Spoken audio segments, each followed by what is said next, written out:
昔有琉璃瓦，今有身边人。欢迎收听琉璃故事会。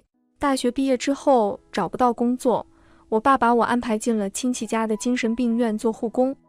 我一开始很排斥，我沈桑宁堂堂985美术高材生，怎么可以到精神病院工作呢？直到3天后，我在那群病人中看到了姜望。该怎么形容呢？我在最无能为力的岗位遇到了最不想辜负的人。姜望是整个精神病院里最帅的，这是连精神病院的李大妈都认证了的。李大妈见我盯着姜望看得入迷，凑到我旁边，沈桑宁护工，那小伙子很帅对吧？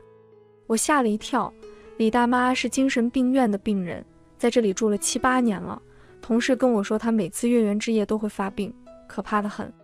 我想把她带回病房，李大妈却拉着我趴在窗户上，继续看着坐在草地上发呆的姜望。同样的病号服穿在他身上，就仿佛是量身定做的高定礼服一般，浑身散发着贵公子的气质。李大妈，她叫姜望，半年前进来的，听说是看着父母亲眼死在自己面前，家里还欠了很多钱，就疯了。她身高186，天蝎座，B 型血，不喜欢吃青椒。我见李大妈条理清晰，说的头头是道，一点也不像同事说的那样是个危险人物。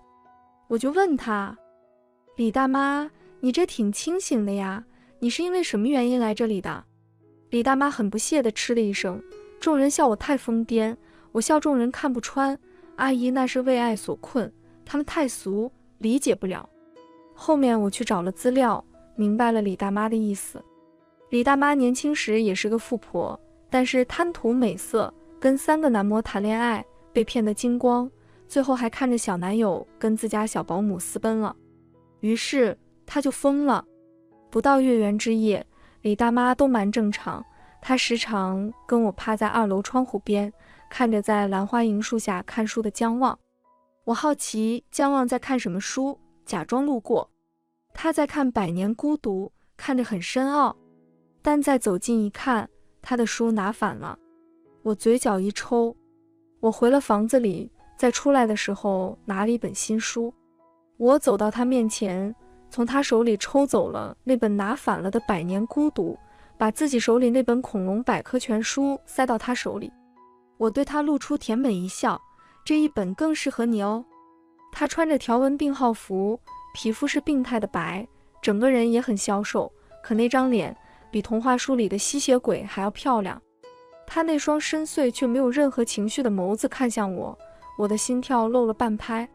我摇摇头，转身离开，边走边嘟囔，长这么好看，疯了真是可惜。因为姜望，我从总是迟到早退的2流子混成了模范员工。姜望吃饭我打饭，给他多盛了1勺肉。姜望睡觉我查房，趁他睡着欣赏他的睡颜。姜望吃药我端水，看着溢出来的水滴从他性感的喉结滑落，偷偷咽口水。也会在他坐在床上看着窗外发呆时，在旁边托腮看着他，然后感叹一句，这么好看的一张脸，疯了真的是可惜了。姜望听到声音转头看我，一双漂亮的桃花眼满是无辜和迷茫。姐姐你说什么？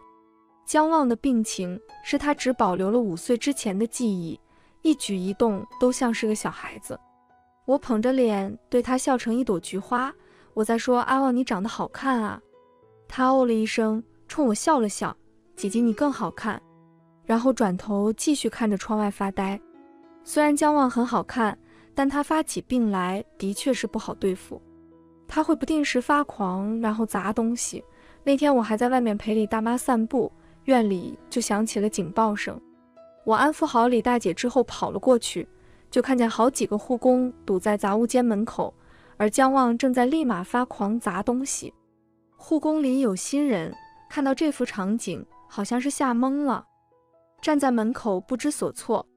眼看着姜望赤手砸碎了杂物间的玻璃，玻璃破碎划伤他的手臂，他赤脚踩在那些碎掉的玻璃上，鲜血染了一地。他手里还拿着一根棍子，其他人都不敢上前，推脱着等院长来了再说。院长今天去市里开会，等他回来，姜旺可能都要发狂流血而亡了。我跟平时比较熟悉的那个同事使眼色，我走上前安抚姜旺，他则找到机会上前制服。阿旺，你为什么不开心啊？有什么事跟姐姐说好不好？你踩在玻璃上，很痛的。姜旺红着眼睛，像个受了委屈无处发泄的可怜小狗。他听到我的声音，抬起一双水汪汪的眼睛，指着人群里一个新来的男护工愤愤道：他说我爸爸妈妈死了。姜旺的爸爸妈妈已经出车祸去世，但姜旺的记忆停留在5岁，只觉得自己的爸爸妈妈出去工作没回来，这是作为护工大家都会收到的信息。那新来的护工为什么要这么说？我朝那个护工看去，他一脸慌张。我不知道这件事不能说，他刚才一直拉着我，让我带他去找他爸妈。知道了事情原委，解决起来就好多了。我这边安抚着姜旺，让他放下棍子。那边的男同事直接扑过去把姜旺制服住，另外一个女护工拿着镇静剂上前注射。看他们动作太重，我连忙跑过去扶住姜旺，你们轻点。镇静剂的药效来得快，姜旺脑袋一歪，在我怀里睡了过去。他的脑袋毛茸茸的，头发蓬松细软，我心疼地摸了摸他的脑袋。睡吧，睡着了就不难过了。院长回来之后，就把那个刺激到姜旺的男护工给开除了。院长对此很生气，把负责招人的员工痛骂一遍，说什么阿三阿四都往院里带，那些护工比院里的病人还要不靠谱。姜旺的脚踩在玻璃上，胳膊也被划伤了，每天的消遣方式也从站在窗边看风景，变成躺在床上看天花板。我带着换药的工具来给他换药，他把视线从天花板上收回，投在我身上。那张好看到可以去当明星的脸，再配上我见犹怜的表情，我真的很想趁他病要他命，但我的禽兽想法最后还是被职业操守给压制住了。阿旺，姐姐来给你换药了。我笑得像只狼外婆。我扶着姜旺坐在床边，替他把宽松的病号服脱下来，解开手臂上的绷带，消毒换药，动作很麻利，直到我的眼神无意中扫到他的腹肌，8块，很标准的腹肌。我给他包扎的手顿住了，直勾勾地盯着他的腹肌看。姜旺的表情很无辜，他用另外一只手摸了摸自己的肚子，十分单纯地开口：姐姐，我饿。我顿时醒悟，在心里怒骂自己丧心病狂，居然对一个心智只有5岁的小孩起了色心。我摇摇头，继续给他包扎，但是姜旺却以为我没听到他的话，提高了音量，还拉过我的手放在他的腹肌上。我说我饿了，姜旺的语气里透露着不满。作为一个单身了22年的母胎单身，我的手在碰到姜旺腹肌的那一刻，就像是触电了，我浑身僵直，大脑宕机。我只觉得天旋地转，世界一片嘈杂，这一刻仿佛定格了一般。直到姜旺着急的声音响起：姐姐，姐姐你怎么了？姐姐你鼻子怎么出血了？你鼻子受伤了吗？短短2个小时，我因为摸了姜旺腹肌而流鼻血的事情就传遍了整个精神病院，就连李大妈都知道了。她笑嘻嘻凑到我旁边：怎么样，姜旺的腹肌好摸吧？我捂着脸，很想此刻疯掉的人是我。我怕院长把我开除，跑去跟院长解释：院长，我真的没有占他便宜，是他自己拉的我的手去摸他的腹肌的，可能是我过于诚恳，院长原谅了我，还把照顾姜旺的全部工作都交给了我。没出事之前，姜旺的生活起居大部分都是我负责的，但那会他没受伤，生活也能自理。而当下他胳膊和脚都受伤了，很多事情都没办法自己做。我答应院长照顾姜旺的当天晚上，我就遇到了一个大难题，那就是姜旺要洗澡。我站在浴室门口徘徊犹豫许久，直到浴室里的姜旺开口催促我：姐姐，你进来呀，我好臭，我要洗澡。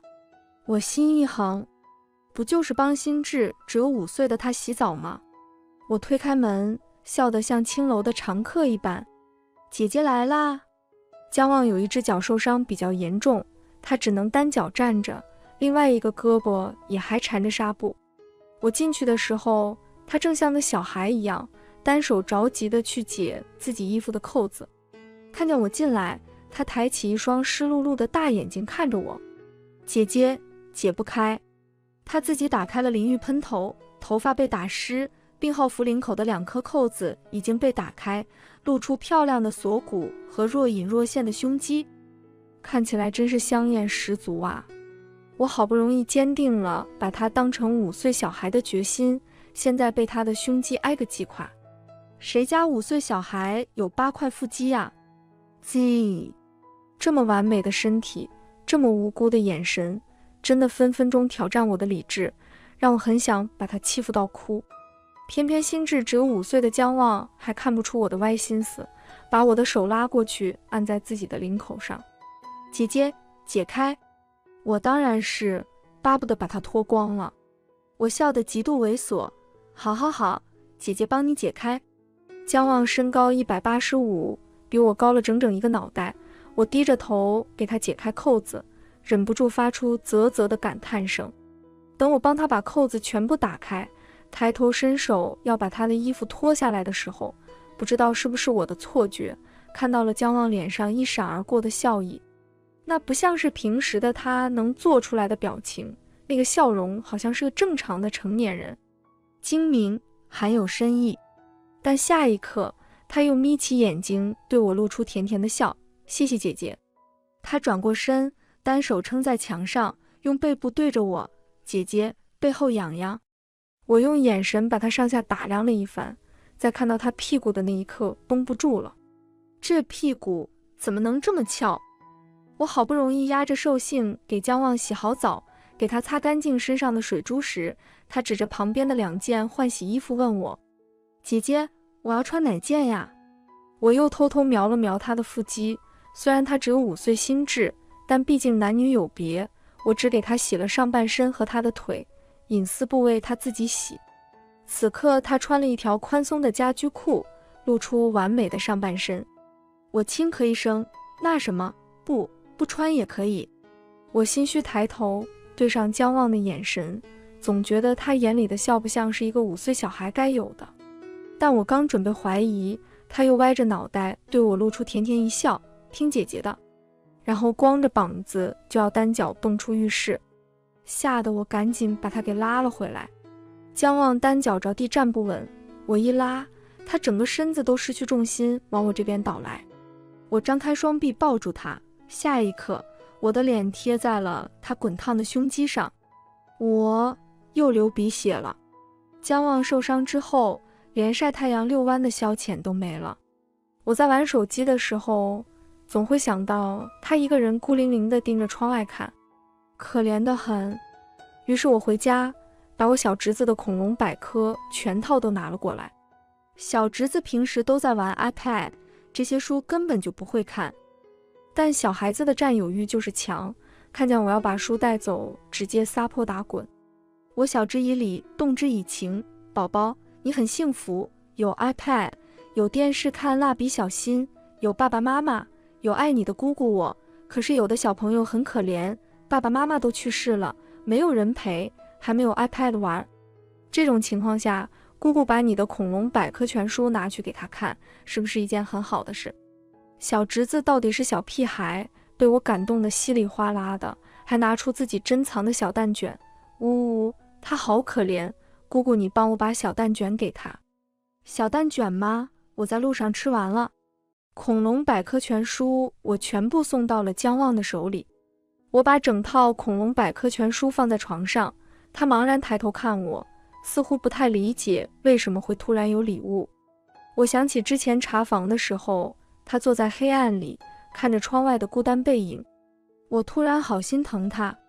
于是我伸手把他抱在怀里，用自己此生最温柔的语气道：阿望，不要觉得孤单，你从来就不是一个人在面对这个世界，你还有我。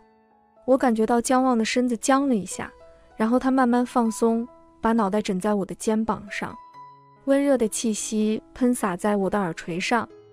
我听见她低沉的嗓音说：“好。”李大妈是个大色迷，这是整个精神病院公认的。但我没想到她居然打姜旺的主意。姜旺的伤势有好转，终于能到花园里晒太阳遛弯。兰花楹树上的花早已经凋落，他仍旧一个人孤零零地坐着。我有空的时候就会陪着他，没空的时候他就一个人。那天我给其他病人送完药回来，就看见姜旺被李大妈带着院里的病人围住。我远远就听见李大妈大笑道：“啊，小朋友，听说你的腹肌让沈桑宁护工流了好几次鼻血，能不能给我们看看啊？”姜旺把我给他的恐龙百科全书放在胸口，十分无助地摇摇头：“我不要，你们是坏人。”但面对着5、6个人的围攻，他的抗拒毫无效果。李大妈这个大色迷居然想直接动手去拉姜旺怀里的恐龙百科全书。有好东西别藏着掖着嘛，给我们分享分享。眼看着姜旺的衣服被他们扯开，我直接大喝一声：“都给我住手！”然后冲到人群里，把李大妈的手从姜旺身上拿开，然后把姜旺护在身后。李大妈很不满：“沈护工，你也太小气了吧，姜旺的腹肌又不是你一个人的。”我也梗着脖子对回去：“就是我一个人的，怎么了？就是只有我一个人能看，有本事你们打我呀！”李大妈几人很是不满，居然想对我们动起手来。但我也不是好惹的，我直接尖叫、扭曲，原地一个旋转把他们都扫开，然后扑到草地上阴暗的爬行、翻滚、激烈的抖动、痉挛、嘶吼，像条蛆一样蠕动。李大妈那一群人被吓得不敢上前，最后纷纷大喊着：“沈桑宁护工疯了！”然后四散跑开。我在精神病院靠着发疯，把一群精神病吓跑了。等他们走了之后，我在姜旺震惊的表情中优雅地爬起来，拿掉脑袋上的草屑，对姜旺露出甜美一笑：“阿旺乖，坏人已经吓跑了。”我想伸手去拉姜旺，结果他一脸恐惧，躲开了。我用力过猛，让精神病害怕了。李大妈告状到院长那边，说我疯了，要让院长把我抓起来。院长对着一大堆没做完的表格，还要听李大妈一群人叽叽喳喳，他崩溃地把一头长发揉成鸡窝头。上班嘛，哪有不发疯的？你们把我也抓进去好了。来呀，当精神病就不用做方案，不用做 PPT 了。李大妈一群人刚在草地上看到我阴暗的爬行，转头就在办公室看到院长阴森的低吼。作为精神病人，他们突然感到无比的害怕。李大妈那次铩羽而归，但她还是记仇。好几次我看见她在窗户边偷看楼下的姜旺，想过去跟他搭话，他直接给我一个白眼，然后冷哼一声，愤然离去。我去找院长，院长还顶着鸡窝头做 PPT。他说正常，他把你当成抢走姜旺的情敌了。我叹气摇头，果然恋爱脑疯了也还是恋爱脑。我转身准备离开，院长突然把我叫住，准备月圆之夜了。月圆之夜，李大妈要从恋爱脑变身成为狼人了。我们都知道李大妈月圆之夜会发病，全都严阵以待。但我们没想到这次李大妈会提前发病。月圆之夜的前几天，有人来精神病院探望了李大妈，是个很帅气的年轻男人。听人说那是李大妈之前的小男友，花他的钱还跟李大妈家的小保姆搞在一起了。最近小保姆准备生产，这个小白脸心里可能过意不去，就来看望李大妈，还给李大妈送了一些贵重礼物。但那些贵重礼物跟他当初从李大妈这里骗走的钱比起来，根本就是九牛一毛。受了刺激的李大妈当然就发病了。她从病房偷跑出来，趁着值班护工换班的时候，偷跑去厨房找到了一把水果刀，然后又跑回来，潜入年轻男病人的病房，把他们给划伤。第一个被划伤的男病人惨叫之后，有人拉响警报，所有的护工都跑了回来。本来我都准备下班了，听到警报声就跑了回来。等我回到的时候，院里已经乱成一团。李大妈拿着水果刀挟持了一个年轻的男病人，开始哭诉自己的苦难史。从自己对那些人掏心掏肺，再到被那些人骗光家产，他情绪激动。男人都不是什么好东西，架在那个男病人脖子上的刀又用力了几分，男病人的脖子被划破，鲜血流了出来。那个男病人直接被吓尿。其他的病人看到这个场景，全都尖叫出声。护工想把他们都驱散，但架不住他们到处乱跑，越追越乱。我在人群中找寻姜旺的身影，没看见。有个女护工告诉我，已经有不少年轻男病人被刺伤。我担心姜旺也被刺伤，在混乱的人群中喊着姜旺的名字。谁知道我这一喊，李大妈也听到了。在我看见角落里的姜旺的时候，李大妈也看见了他。因为姜旺的身高长相跟那个小白脸有些相似，李大妈可能是把姜旺当成那个小白脸了。李大妈松开自己挟持的男病人，喊了一句：“狗男人，给我去死！”然后拿着水果刀就朝姜旺刺了过来。我心里一惊，大喊一声：“姜旺小心！”然后扑了过去，用自己的身子护姜旺。眼看着李大妈手里的刀就要刺进我后背，就在紧要关头，姜旺突然伸手抱住我，一个转身，带着我躲开了李大妈的攻击。但事情发生的太突然，我并没有完全躲开，手臂还是被刺伤了。李大妈见刺错了人，当场慌了，手里的刀也掉落在地上。保安上前把李大妈制服住。手臂上的伤发出剧烈的疼痛感，我吃痛瘫软在地上。抬眼之时，竟看见姜旺眼中有着不属于5岁心智的慌乱和担忧。我的手臂受伤了，院里的医生给我换药的时候，院长把姜旺带了过来。姜旺说他担心你。我很怕疼，脸色惨白，额头冒着冷汗，但我害怕姜旺看到我的伤口会害怕，就强忍着疼痛对他说：“阿旺乖，你先出去，别看。”姜旺却直勾勾盯着我看，摇摇头：“我不怕。”姜旺坐到我的床边陪着我。医生给我包扎，院长就站在床边看。你很英勇吗？你知道你爸给我打电话怎么骂的我吗？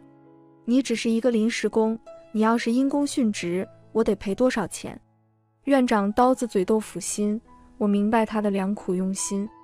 我握住姜旺的手，对院长笑得十分狗腿。院长你放心，我不会给你添麻烦的。院长冷哼一声，继续去做他的 PPT。我转头看姜旺，他看着我包扎好的伤口，眼里满是担忧，可怜极了。我于心不忍，拍了拍他的手背安抚他：“姐姐没事，你不用担心。”姜旺一双桃花眼湿漉漉的，可是姐姐疼。的确是有点疼。我顿了顿，脑子闪过一个念头，不过有一个方法就可以让姐姐不疼了。姜旺眼睛一亮：“是什么呀？只要姐姐能不疼，阿旺马上去做。”我看了看门口，确定医生和院长已经走远，然后勾勾手让姜旺靠近。姜旺有些迷茫，但还是弯腰低头。我直接用另外一只手拉住他的衣领，让他的耳朵凑近我，然后我说：“你给姐姐摸摸腹肌，姐姐就好了。”姜旺的腹肌我最后还是摸到了，但我怕我又流鼻血，气血两亏，所以只是隔着衣服摸了一把，就让他走了。我爸勒令我回家休养，我只能依依不舍地告别姜旺。走之前还摸了一把他的腹肌，让他在院里乖乖等我回来。我在家里休养了小半个月，每天都想着回去。我爸很不解，之前让你去精神病院帮忙，你不是很抗拒吗？怎么现在巴不得住在那边了？我无奈望天，我现在很喜欢那个岗位，就喜欢那种燃烧自己照亮别人的感觉。当然，我只想燃烧自己，照亮姜旺的腹肌。在最无能为力的岗位，遇到了最不想辜负的人。我回到院里，已经是大半个月之后的事情了。我回去先是去院长那里报道，然后开始工作，并没有直接去找姜旺。我带着一个跟姜旺一样心智只有几岁的男病人，在院子里遛弯的时候，遇到了同样在遛弯的姜旺。他先是看了看我，又看了看我旁边的男病人，然后表情淡漠，直接转身离开。我刚想叫住他，旁边的男病人就拉住我：“姐姐，姐姐，我要抓蜻蜓。”这个男病人情绪极度不稳定，我不能丢下他，只能看着姜旺一个人离开。吃饭的时候，姜旺一个人坐在角落吃着青菜。我从煮饭阿姨那里拿了一个大鸡腿，端着大鸡腿去找姜旺。我把大鸡腿夹到姜旺的餐盘里：“阿旺，看姐姐给你拿的大鸡腿。”本来夹着菜往嘴里送的姜旺，在我给他夹了鸡腿之后，他连筷子都不要了，直接转身就走。他这是吃醋了。我知道姜旺是因为我去照顾了同样心智只有几岁的男病人，所以吃醋了。小孩子嘛，吃醋很正常。于是我回去问小侄子：“如果你看见喜欢的老师更加关心另外的小朋友，你吃醋了，你觉得老师要怎么样做，你才能不生气呢？”小侄子很认真想了想，说：“我希望老师在那个小朋友面前表现得更喜欢我，这样的话，我也能很大度地跟那个小朋友当朋友。”我一听，有道理呀，化敌为友，不就不会吃醋了吗？于是我那个男病人带到正在晒太阳的姜旺身边，我坐在中间，姜旺坐在我左边，那个男病人坐在我右边。我拉着他们的手，让他们握手。阿旺，这是刚到这里的阿南，你们以后当好朋友好不好？阿南心智只有3岁，咬着手指笑嘻嘻地冲姜旺笑：“嘿嘿，好朋友，阿南要跟阿旺做好朋友。”我一脸期待地看着姜旺，姜旺却似乎咬紧了后槽牙，一脸便秘的表情看着我，似乎在隐忍着什么。我以为姜旺只是还在吃醋，我继续道：“阿旺，你放心，我肯定不会偏心的，你们2个我都会一样喜欢。阿南不是来拆散我们的，他是来加入我们的。”我的话还没说完，姜旺就十分气愤地甩开我的手，留下一句暴怒的：“沈桑宁，你有病！”然后就转身回了屋子里。我呆愣在原地，我刚才是被精神病骂有病了吗？姜旺的怒火足足烧了1个星期，之后他才不至于在看见我的时候对我翻白眼。对此我很头痛，我去找院长倾诉，小孩子的心思也太难琢磨吧。院长听我说完具体怎么回事之后，冷笑一声：“你活该。”院里有女色迷李大姐，还有一些为老不尊的男病人。那天我正在给一个病人检查身体，身后就出现一个中年男人，他故意撞到我，然后摸了一把我的屁股。我尖叫一声，那个男人冲我傻笑：“嘿嘿，大屁股。”我气得直接红了眼眶。很多老人就是又坏又有病，你又不能惩罚他们，除了我，还有很多年轻小护工都吃了哑巴亏。正当我不知道怎么办的时候，姜旺突然从旁边冲出来，把那个男人扑倒在地，然后坐在他身上，拳头全都挥在他身上。男护工冲进来，把姜旺和那个男人分开。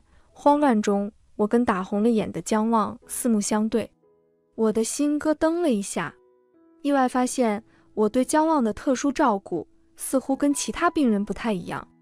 因为打架，姜旺被关了禁闭。我拿了玩具和零食去看他，姜旺蜷缩在角落，拒绝跟我沟通。我叹了口气，蹲在他面前：“阿旺，你还在生姐姐的气吗？”姜旺不说话，但肢体动作没那么抗拒了。我继续道：“你不开心，你跟我说啊，你不跟我说，我就以为你讨厌我，我就只能去对别人好了。不可以。”我话音刚落，姜旺突然开口。昏暗的房间里，姜旺的那双眼睛格外亮，他直勾勾地盯着我：“你不能对别人好。”他说：“你只能对我好。”我见他终于肯跟我说话，我松了一口气。我尝试跟他谈条件，但是姐姐是护工，要对其他病人也好，不然姐姐就会被解雇呀。姜旺想了想，用十分委屈的语气道：“那你要对我特别好，只能对其他人一般好，我不想跟其他人一样。”我冲他笑：“好，姐姐最喜欢姜旺了。”姜旺似乎也满意了，对我露出久违的笑容。他面对我坐着，掀开自己的衣服，把我的手放到他的腹肌上。阿旺的肚子也只给姐姐摸。那神奇的触感，我的老天爷呀，这是什么心肝小宝贝呀？姐姐把命都给你。跟姜旺解开心结之后，我为了让姜旺放心，用毛线给他亲手扎了一个小玩偶。姐姐不在的时候，就让这个玩偶陪着你睡觉，这样晚上睡觉就不会害怕了。我本意是好的，但我没想到姜旺会拿着那个玩偶到阿南面前去炫耀。姐姐给我的，你没有。阿南看见了，气得哇哇大哭，姜旺却当作看不见，步伐轻快哼着小曲离开了。目睹这一切的院长摇摇头，啧，这病情越来越严重了。姜旺害怕打雷，一连4、5天的阴雨天气让姜旺的精神状态越发不好。看着他那双漂亮的眼睛里布满红血丝，我只能干着急。我跑去找院长，询问有什么办法能缓解。院长道，姜旺害怕雷雨天气，是因为他自己在雷雨天气遇到了一场车祸，他小时候又亲眼看见父母死在车祸现场，之前那场车祸让他的大脑受伤，只有5岁之前的记忆，心病还需心药医。我沉思许久，院长，我总不能把他妈找来陪他睡觉吧？院长看着我，表情复杂，院里还有一个床位，你要住进来吗？不愧是院长，骂人有病都骂得这么文雅。一连好几天的雷雨天气，让精神病院后面的一棵大树根部松动，那天晚上大树直接倒了，还砸中了电线，整个精神病院直接断电，陷入慌乱。我们好不容易安抚了其他病人，我路过姜旺的病房门口时，却看见姜旺整个人无比惶恐地蜷缩在角落，外面雷声响起，他便全身发颤。之前还能靠着开灯勉强入睡的姜旺，此刻就像是炸毛的野兽一般。我走进去，用手电筒的光把他笼罩住。阿旺，我轻喊一声，姜旺缓缓抬头，像是丛林里受惊的野兽。我心疼他这副样子，我今晚是夜班，干脆就让另外一个同事守在岗位上，有事再叫我，而我留在病房里陪姜旺。明明他比我高大，我还是学着我爸之前保护我的样子，坐在地上靠着墙壁，然后把姜旺抱在我怀里。情绪慢慢被安抚，姜旺慢慢闭上眼睛，靠着我的肩头。他的呼吸越来越沉，听着窗外的雨声，我的眼皮也越来越不受控制，慢慢没了意识。早上院长查房的时候，来到姜旺的病房门口，就看见姜旺抱着我躺在床上。院长刚想进去叫醒我，姜旺却突然睁开了眼睛，四目相对。院长止住脚步，耸耸肩，把门关上，然后离开了。我在精神病院工作半年之后，院里出现了一件大事。精神病院有人故意纵火，火势很猛，很多人都跑了出来，姜旺却被困在了房间。院长急得直跺脚，消防车最快也还有10分钟才到。院长带着其他人冲进去找被困住的病人，慌乱中，院长拉住我：桑宁，你快去找姜旺。姜旺之前亲眼看见他爸妈死在车祸的火灾里，他不可能跑出来的。我心里一紧，从院长那里拿了一个防烟雾的面罩，打湿一床被子盖在身上，冲上2楼的房间去找姜旺。如同预料中的那样，姜旺蜷缩在房间的角落，因为恐惧动弹不得。我砸开被他锁住的门冲进去，用淋湿的被子盖在我们2个人身上，然后把仅有一个的面罩给他戴上。我拉住姜旺的手：阿旺，不要害怕，姐姐带你出去。姜旺像是虚脱了一般，步伐不稳，在4处高温的情况下，浑身冒冷汗。我拼命搀扶他往外走，却发现离我们近的那个楼梯已经被火势吞灭。我只能带着他去另外一个远一点的楼梯。我没有防毒面具，滚滚浓烟熏烤着我们，我的眼睛被熏得睁不开，天花板的吊顶被烧了之后，带着火焰掉下来，砸在我们身上。我的意识在浓烟高温中慢慢消失，但我满脑子只有一个念头，那就是要把姜旺带出去。可最后我还是支撑不下去，晕倒了。等我再次醒过来，已经是3天后了。我的手背被烧伤，浓烟呛进肺里，需要好好治疗。我跟院长了解到姜望没事之后，就安心在医院里养起了病。差不多1周之后，我躺在床上让护士给我打针的时候，病房里的电视放起了财经新闻。姜氏集团高层大变动，之前消失的姜家长子姜望突然回归，揭发自己的亲叔叔，也就是现任姜氏总裁姜川，为了夺权，在多年前害死自己亲哥哥。根据他提供的证据，警察确认事情属实。姜望还称，自己早前遇到的车祸也是姜川所为。这位姜家长子躲进精神病院才逃过一劫，而姜川还要赶尽杀绝，故人在精神病院纵火，试图把姜望烧死。啊！什么玩意从我的大脑里一闪而过。我转头看护士，刚才的新闻是什么意思？护士也是个小年轻，看起来很八卦，这个最近都上了热搜了。姜氏本来就是这位姜家长子的父亲一手创大的，结果他叔叔为了抢走公司，居然姜望10岁的时候制造车祸，害死了姜望的爸妈，之前还假惺惺收养姜望。结果姜望也不是吃素的，从多年前就开始收集证据，想还自己爸妈一个真相。这个姜川知道了，就又制造假车祸，想把姜望也给弄死。好在姜望聪明，装疯住进了精神病院，背地里又暗暗调查自己的亲叔叔，终于拿到了证据，把他亲叔叔送进了监狱，也把自己爸爸的公司给夺了回来。故事是这么个故事，但是故事里的人是我认识的那个姜望吗？我打电话给院长求证，院长很是激动，桑尼你这次立了大功，姜少爷给我们捐了1000万，让我们重建精神病院。呜呜呜，我早就看那栋破楼不顺眼了，这次火灾也没有人员伤亡。我想想看，新的楼要装修成什么风格？果然，这个姜望就是我认识的那个姜望。1连半个月，热点新闻上全都是姜家的消息。井号姜家长子姜望强势回归，揪出集团内鬼井号。井号姜氏前任总裁锒铛入狱井号。井号豪门惨案沉冤得雪井号。井号姜望青梅竹马白念念，豪门爱情井号。我说我作为姜望的救命恩人，姜望怎么不来看我？感情是跟自己的青梅竹马在谈恋爱呀。我从医院搬回家休养了一段时间，看着姜望活跃在热点新闻上。穿着黑色西装在商场上杀伐果断的他，跟我记忆里那个会叫我姐姐的姜望完全不一样。